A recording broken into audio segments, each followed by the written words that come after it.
That looks country. There we go.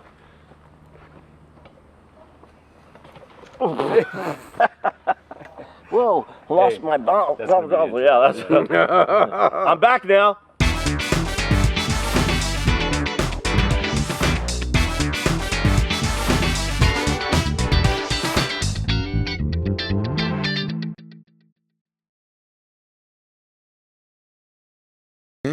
Are you recording now? You got Rick's good side?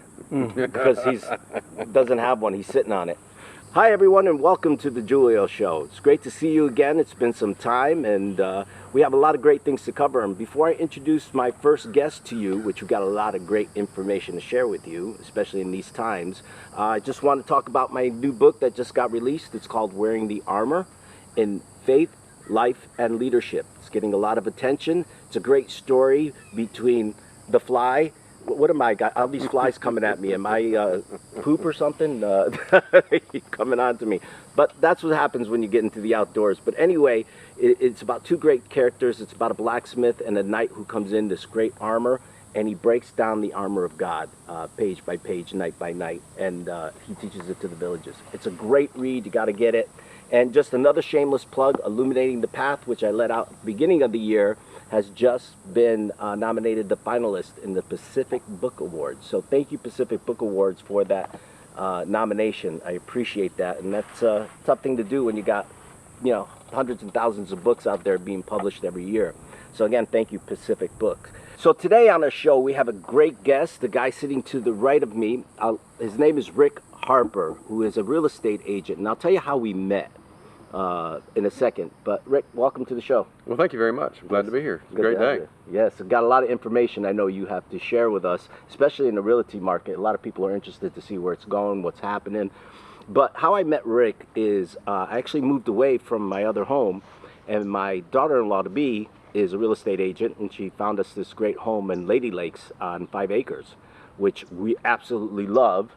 And Rick happened to be the agent for the sellers, and we ended up talking, buying the house, and becoming best friends, going to the gym every day, hanging out. It's just and these flies are hanging with us. I'm not fluffing back my hair. So if you see me swatting things, it's flies. I'm not used to that yet out in the country. But Rick, there's a lot going on in the real estate market. And you've been doing real estate for about 8 years. 8 years? Mm-hmm. Is that it? I thought you've been doing it longer for all the... The experience, no, I've just been good at what I touch. Oh my God, because every time you need something, anything goes wrong, you need something fixed, Rick's just pull up a number like this, and so far all the referrals have been fantastic, by the way. Well, good. But most importantly, I love the friendship and the faith base that you have, which has really brought me back home to faith a lot closer. So it's great having a buddy to go to the gym to and talk about stuff like that, rather than, you know, hitting Denny's, and you know, we do that afterwards. But anyway, the real estate market. A lot of people are interested in that because right now, houses are ridiculously high. Mm-hmm. Interest rates are what, 6.88? Right. Probably 7. Yep. Yeah, 7%. And they're saying that the feds might come down in the interest rates, but it's not what people expect. Right. You want to explain that a little bit? Well, we'll recap on a lot of those, but on the interest rates, you know, if people are looking to see a large reduction in interest rates, it's going to take a little bit of time for that to happen. To get down to 3%, like it was just a few years back, is going to be a 5 or 10 or 20 year process. Because if they were to reduce it way down again, the economy would just blow out. Our economy would just be running fast again. One thing about talking about interest rates, one of the things that did happen when the lower interest rates were a part of our home buying experience is it also allowed people that had excessive extra cash on hand, instead of going to the bank getting money, they couldn't get money for their CDs or whatever it may be, so they were actually using their money they would have had in the bank and only getting 0.5% in their CD or 1%, and they said, well, my money's not having any value, let me go put this in the marketplace, let me buy a home in Florida. And so we had a lot of cash coming into Florida because the banks weren't giving any money. Now the banks are doing 6-7% on CDs. You crack me up because isn't the bank supposed to be there to give you money? Yeah, they will, as long as it benefits them. It benefits them, but it hasn't been benefiting because anybody that's gone to the bank lately, you ask for a loan, they want your DNA and everything, but they give you nothing. Yeah. So to try to buy a house now is even more difficult getting money from the bank. But you're right. People were using their own money for a while. Because the bank they weren't getting nothing for their money. So that's part of the challenge there. There's some more dynamics going on, but that's kind of, if you look back, that's what was going on 3-4 years ago. And so now we're dealing with our interest rate issues. And yeah, they're going to get softer and they're going to get better. But to recap back on some other issues, yeah, homes are more expensive. Talking to land developers, to acquire the land right now is a lot is $20,000 to $40,000 just to buy the dirt, clear off the beautiful trees, and make a place that's inhabitable for your property. But then it's another $20,000 or $30,000 per lot to put the paved roads in, engineering, put the power in, put the infrastructure in for power. Well, all the cost of of all the lumber, everything has gone skyrocket. Yep. So everything is to acquire just a lot, just to get a lot in place for a developer's about $40,000 for a small lot. So all those expenses, and then of course you were saying the supplies have skyrocketed due to a lot of the other issues that we're not in control of. So to build a home, to acquire the land, put a well, septic, permitting, have all increased dramatically. So what are they running, about $150 to $200 a square foot, or has it gone up from there? No, I think we're kind of, they was bumping that $200 a square foot, but I think 170 is probably a real number. 200. Wow, 170? Yeah. God, that's gone up so much since we've. But I'll be honest with you. I had a house on the lake. Now, you pay for the lake. Yeah. But I went out and now got 5 acres, as you know, and the cost was less than living on the lake. Everything was less, but you got much more, and it's like being in God's country. But people out there today that live in the city, they're not going to be able to touch anything for under about $600,000, even if it's a small house. Am I right? Or there's no such thing as a $250,000 home anymore? Well, if they're there, they're going to need some work, and I'd say the minimum, demographically in our area is $300,000 of a starter home. If you're in the city, those dynamics are probably going to be a little taller. But, when you say taller, what do you mean? Because I'm more, more expensive. But, our rural setting here in Lake and Sumter, Marion County, $300,000, $325,000 is kind of a starter home that's move-in ready. It's either new construction or a home that's been updated, remodeled. It doesn't need a lot of expenses that are required in the remodeling of a well, that would be the smarter thing to do, is to go out someplace like this and buy something at a reasonable cost, because eventually it's going to go back up, but there's nothing like the beautiful country. There really isn't. Yes, we've been blessed to be in a part of the county where there's the growth is not impacting us. We can get to the city in a reasonable amount of time, but still enjoy the rural settings of where we're located here in Lady Lake. We're close to the villages. Now, we're not close enough. That's good. Mm-hmm. But if you need to go out, you need to go restaurants or whatever. I mean, everything's in arm's reach, but we live far enough where we can still have that peace. But going back, I was reading that what they're waiting for, the feds and everyone else, is for the inventory of houses to get a little bit larger. Because if the inventory doesn't get larger, then the cost of the homes will remain higher. But if they can get a higher inventory of people selling, then the costs will obviously come down with the interest rate. Yeah, once inventories get to a higher percentage overall, the sellers will probably try to find an opportunity where they can be more competitive in their price point.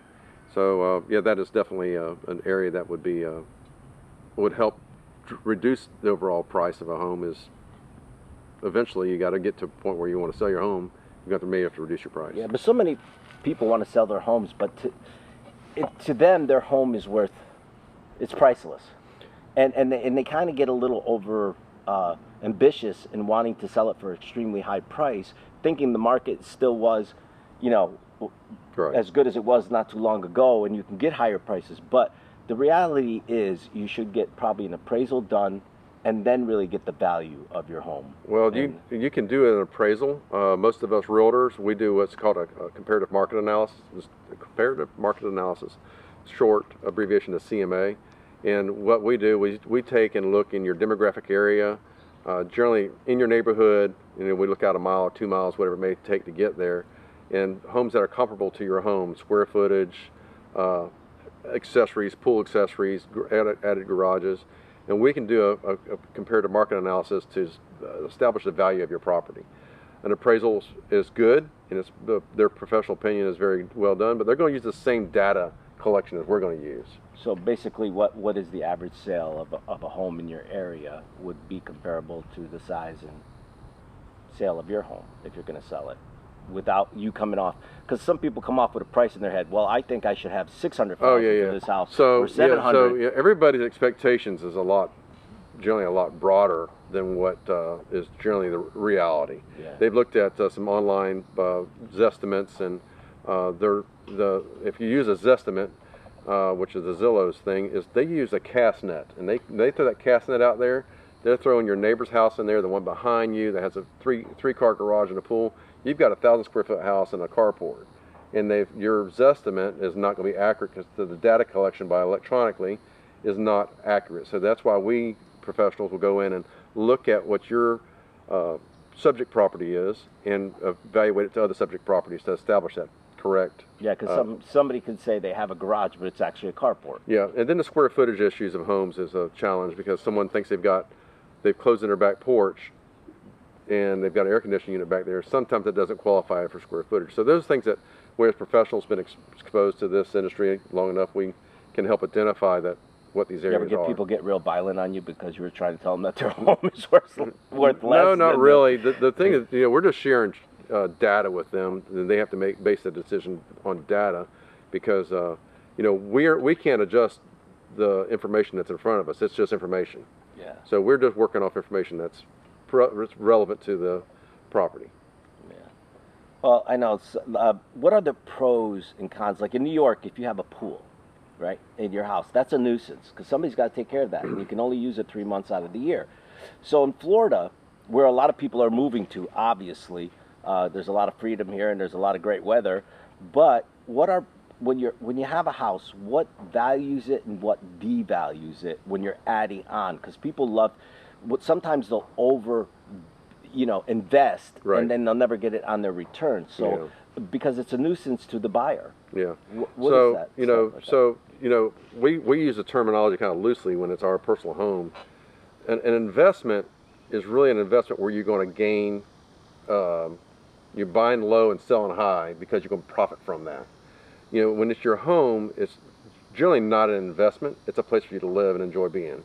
So if you want to enjoy your home to its best potential and you want to add the expense of a pool, I recommend you doing so. But to say it's an investment, invest $80,000 to $100,000 and expect that to recoup that in 5 years when you sell your home, you're not. That reality is probably not real, because it may not add $100,000 value to your home. But it's just an opportunity for you to enjoy your home while you're there. Yeah. Well, a lot of people still have this mindset, and tell me if it's right or wrong.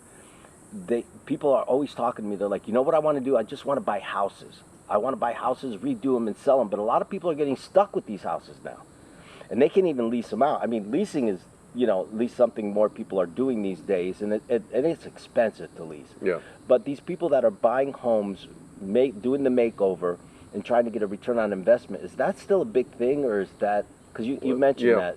So there's a lot of saturation. It's hard to find inventory homes. Back to an investment, it's hard to find an inventory home that is well priced, where you can invest $20,000 to $80,000 in a remodel to where it's be able to recoup your expenses. So I always say, talk to somebody like myself that looks at the market conditions before you start especially if you're new at it.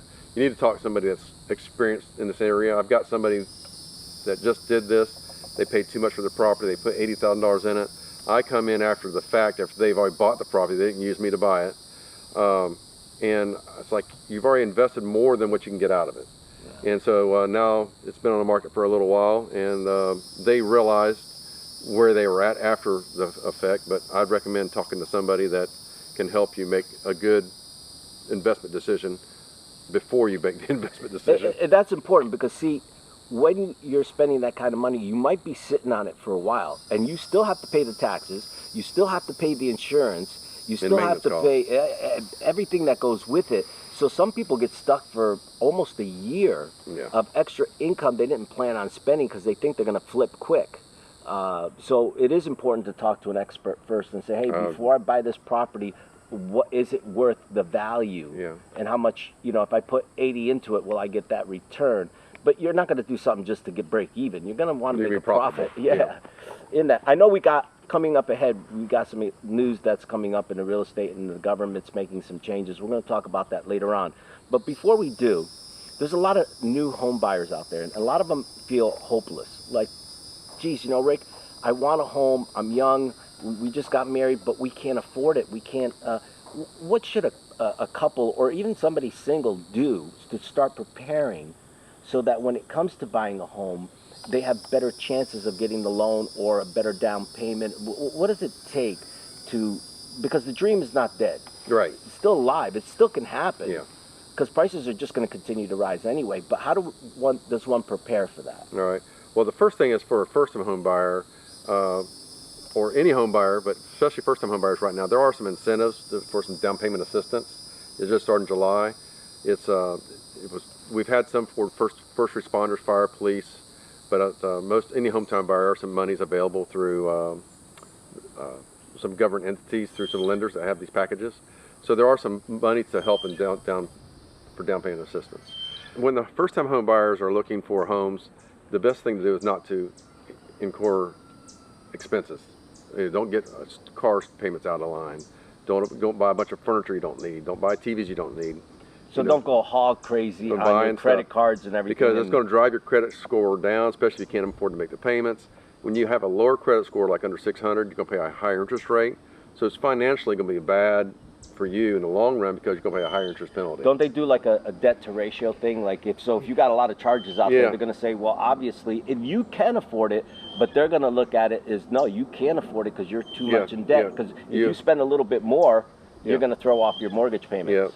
So you bought all these fancy wedding rings and TVs and furniture to make this nice apartment to impress everybody. But if you're looking for a long range stability in a home, you need to financially be in a position to get there. So it may take a year or two, but hold tight. You crazy Amazon buyers that go nuts like me. Shut it down. I mean, every time I'm bored, I go on Amazon and I end up buying stuff I don't need. But you know, all that adds up on your credit report, and then that's where the difficulty comes when you go to the debt ratio. So I think my donkey really wants to be in the show. He's got a lot to say. But we'll just enjoy the noise here for a little bit. But that's what you get when you're in the great outdoors, right, Rick? Yep. You can't still beat the great outdoors. So they should save some money. How much percentage of their check should they put away to at least say, because you're not going to miss it, guys. You're always thinking, I need this money every week.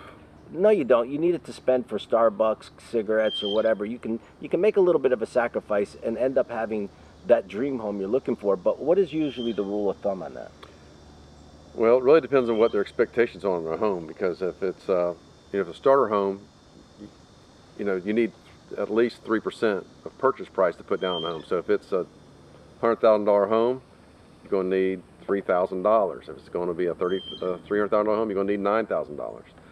So, what it's going to take to get to a $9,000 or $15,000 window for your expectation, that's really going to manage your own financial ability. So, it depends on what their pay amount is also. But there's also closing costs. The closing cost with a lender is going to be anywhere in that price range of a home is going to be anywhere from $4,000 to $9,000. So you need about 20 grand just to even look at a house. But like I say, there are some seller assistance that can help you for first-time home buyers. There are some monies available, so that you're not out of the woods completely, but you have inspection costs, appraisal fees, you have surveys. There's some added expenses in there. You need some cash on hand. I have helped veterans with very money down, very money in. I had the seller help pay to offset the closing costs. Veterans and USDAs generally require no money down to purchase a home, and I've been very successful. I've had some veterans I've helped that have been hardly no money out of their pocket and get into a home. Wow. Wow, I wish I could have done that. No money out of the pocket. Yeah. Everybody's somebody's always got their hands out these days, especially when you're trying to save some, you know, and that it never fails when you're trying to save money and you're trying to do the right thing, but you got to make believe it doesn't exist. You know, you put that money aside, like you said, maybe in a money market. Would that, you know, be a good idea? Yeah, what I've generally done is have that money that you're wanting to save and allocate towards a separate account. Don't put it in your checking account. Put it in a separate account. It can be a savings account, a money market account, but have a separate savings account, whatever it may look like. So yeah, don't put it in your checking account. If you put it in your checking account, everybody thinks it's spendable then. Okay, so I'm a new home buyer. HOA, pros and cons. Well, it depends on the Association. It depends on the HOA, but you know, some HOAs will benefit you and allow you to have a home that's in a setting that doesn't have a car jacked up on it and pulling the engine out in the front yard for 6 months at a time. We don't mind because we live out in the country. The guy could hang a car motor right here and we probably wouldn't care a whole lot. But no, it's actually an ornament. In the country, it's an ornament. But in some residential communities, you can get to a point where the neighbor beside you is not what you expect. So it devalues the property. It devalues your property, especially in that type of community.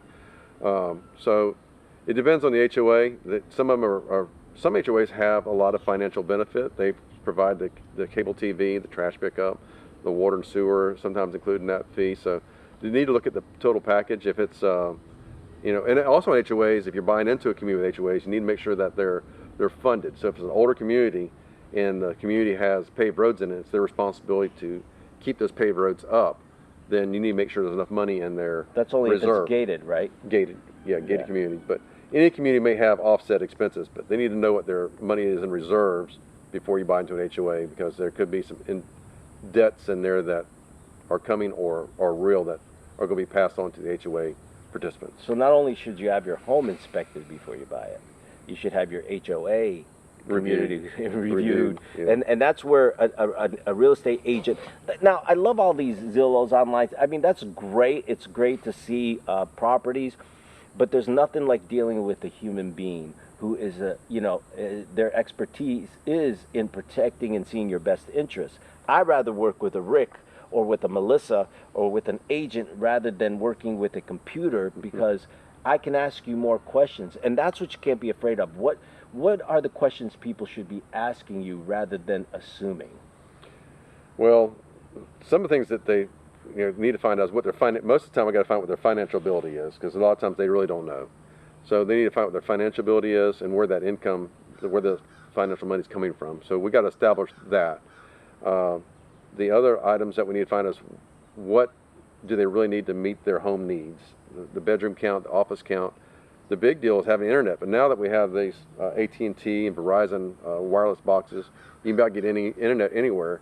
Where it has in rural areas, people needed fast internet and couldn't get it. But in the last couple of years, we've kind of got around that problem. Well, I saw some people that were living in tents and they had the AT&T wireless, and they got fast internet speed. Yeah.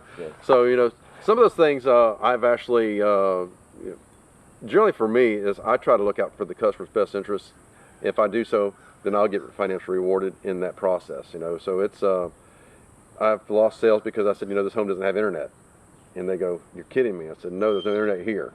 So they're like, "What do you mean?" I said, "Well, you can check, but there's no internet service available in this area." Well, the house you sold me has no internet. Yeah. Well, you knew that. They have a certain company, and I knew that. They have a certain company that does provide internet, but you're lucky if you get it. So I went out and got the AT&T wireless, and let me tell you, that thing is running all my cameras. It is fast. I don't have to worry about any fiber lines coming in. So especially if you're in a rural area, works out really good. Mm-hmm. But you know what? I can save you a lot of money, a lot of time, and a lot of headaches. Just be a squatter. Well, don't you get the house for free? Not in Florida, but in most states, if somebody's on vacation, you just go in, squat it, and it's yours. Or is that law finally starting to kick in where they're protecting people? I think you got to look for your local authorities for all that information. But yeah, it's not a good situation for us to be in. It'd be nice if we could change some of the laws to accommodate the property owners and not allow someone to trespass on your property.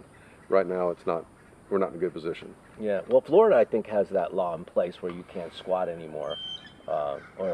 It's not as easy for a squatter. Yeah. And I get it. people, you know, are looking for a home, but when it's already occupied, it's not a good thing. But compared to houses are having a hard time selling.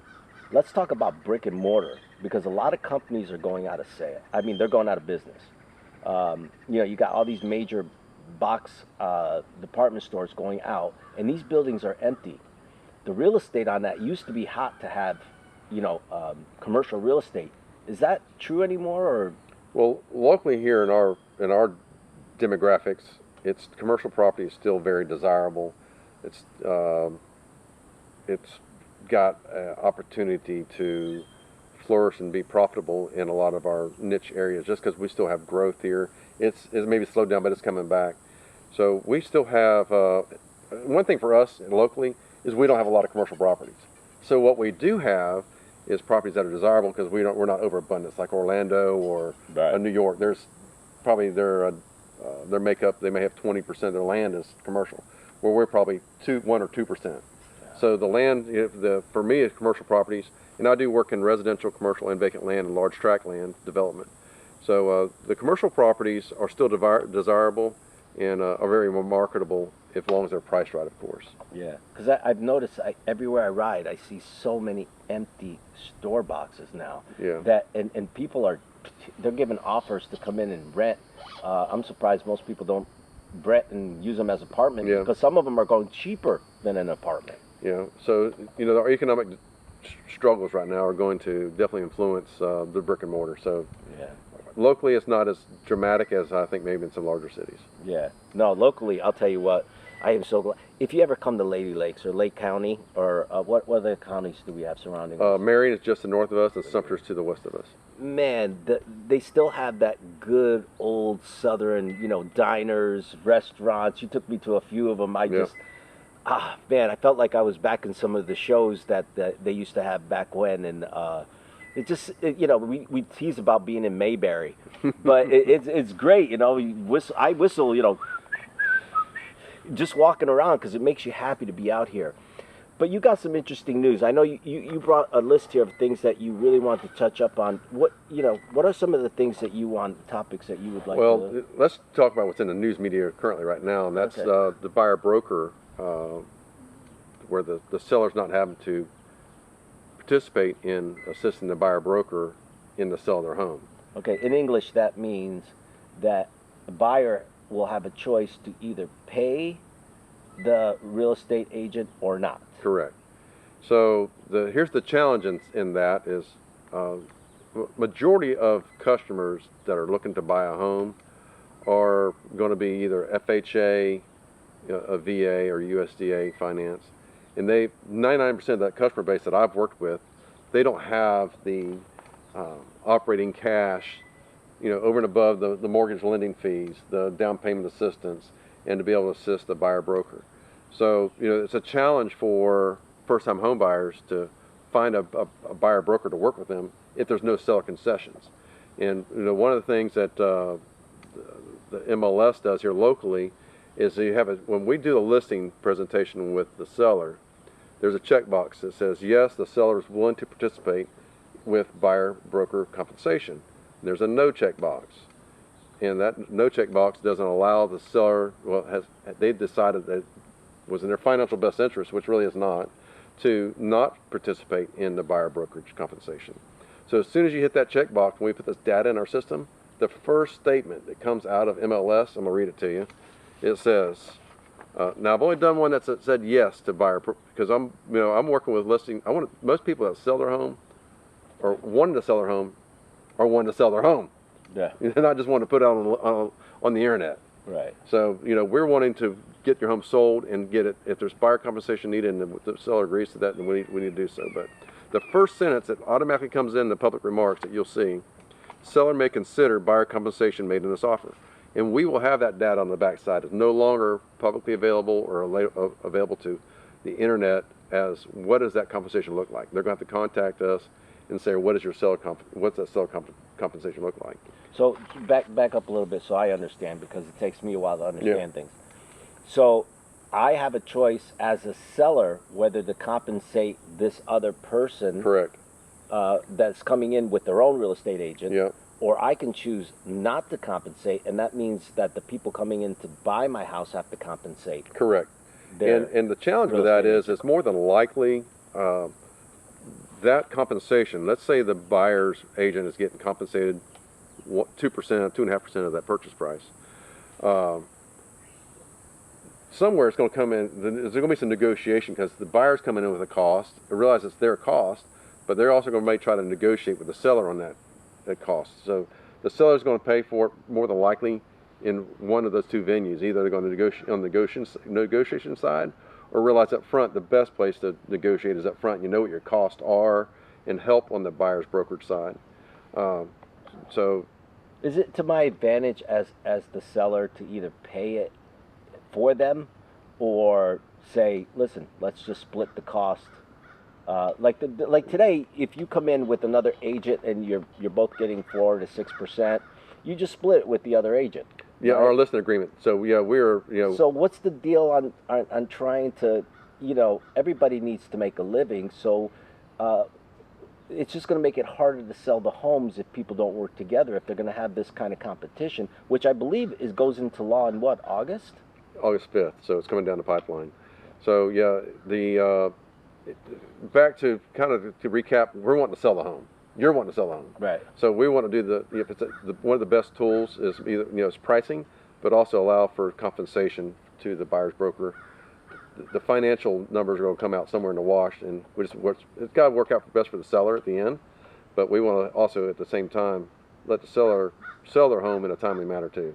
I think that's going to tie up a lot of people, because with this new law, a lot of people with new laws in general, they misinterpret it. Yeah. So they're going to get to the point where they're going to be like, well, no, I ain't paying your guy. I ain't paying your guy. And what's going to happen is they're not going to sell their house. Right. It's going to slow down the marketing of their home. Because it's going to be unnecessary. Yeah. But why did they do this? I mean, they're doing this in every business now. They come in and they rock the boat to the point that who's this really benefiting and who's really losing? Well, I don't have the inside information on this, but from what I understand, there was a stack of lawsuits that were, because somebody got on the bandwagon, everybody said, I'm going to get on the bandwagon.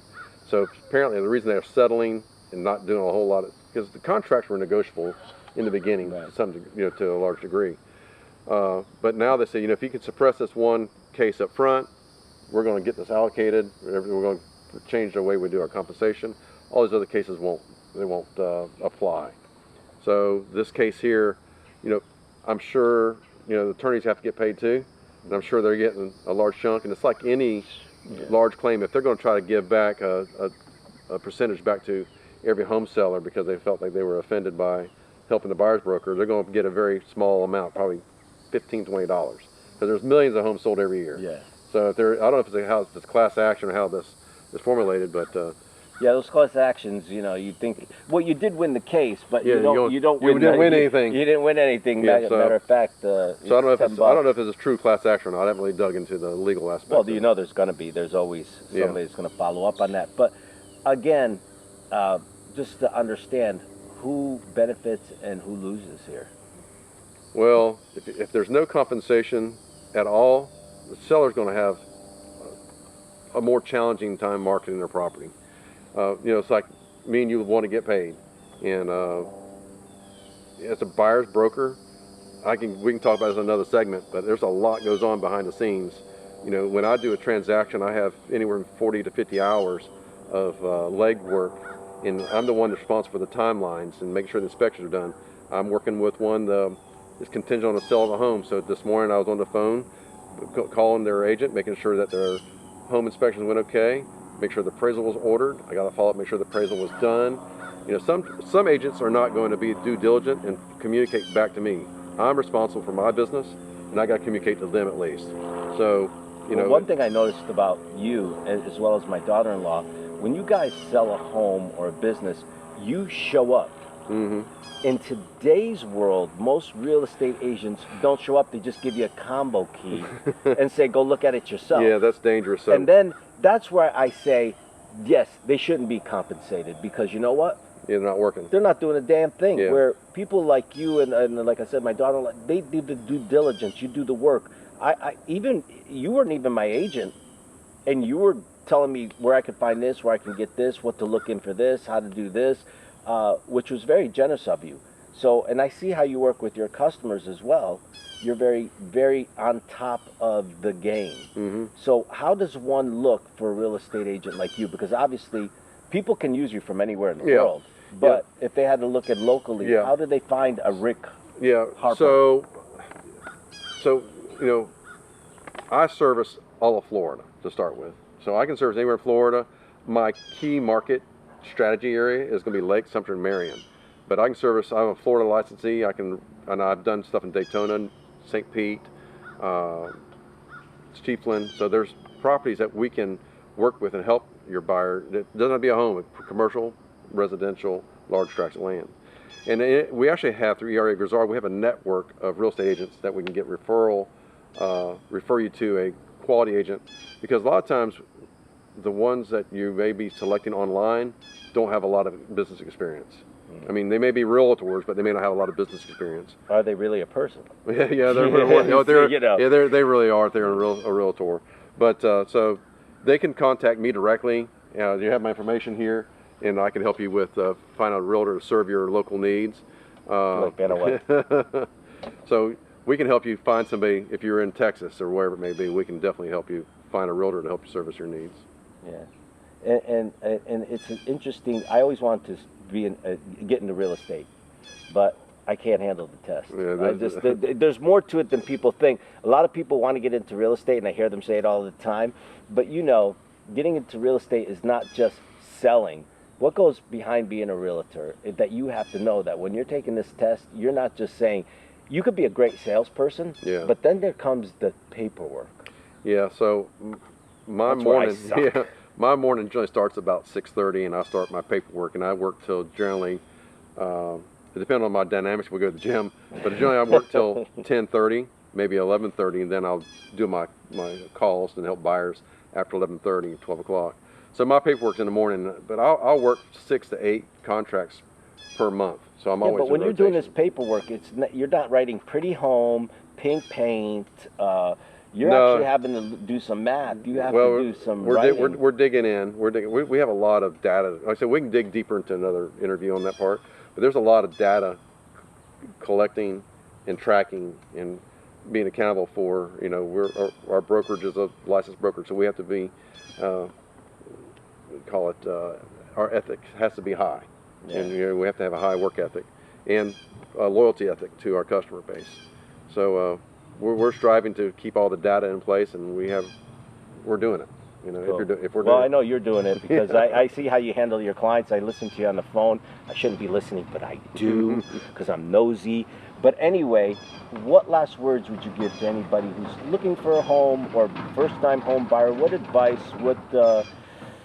What can you leave them with that can keep their hopes up high for? Well, you know, as our market trending is where it's at, as for sellers, it's always a good time to sell. Because if you need to move on to the next thing in life, the challenges may be there, but we can work through those challenges. As for a buyer, they just need to be diligent in saving their money to where they can get to that point and find some financial counsel. And there's some mortgage lenders I have ability to that can help you figure out where you're at in your financial ability.